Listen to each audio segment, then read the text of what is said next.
Let me tell you what repeated public failure actually does. Not what people assume it does, what it actually does. It creates layers.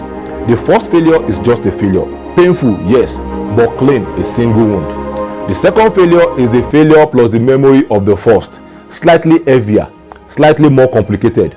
By the third, fourth, fifth, the failure is no longer just the result. It is everything that came before it. Every hope, every rebuild, every this is our year, every moment of belief that was eventually answered with disappointment. Arsenal fans know this weight. I know because I'm one. They know what it is to believe again after having believed before and having that belief broken. That is a specific kind of courage that does not get enough credit. The courage to hope again after hope has already cost you. This season Leicester City did the impossible. Fans felt something particular. This was supposed to be the year. The Giants were struggling. The field was open. Everything had aligned. Then it hadn't.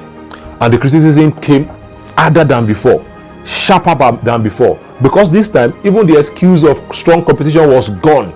They lack mentality. They bottle it. They don't know how to close. They were not just football criticism.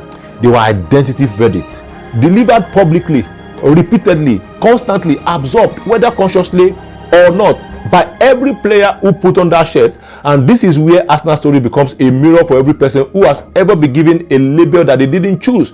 Because labels are not neutral. Labels are load bearing. They change how people see you. They change how you move through rooms. They change, if you let them, how you even see yourself. They always bottle it. You always fall short. You are not a closer. Replace football with business. Replace Arsenal with your name. Replace the Premier League with your industry. How many times have you heard a version of that label?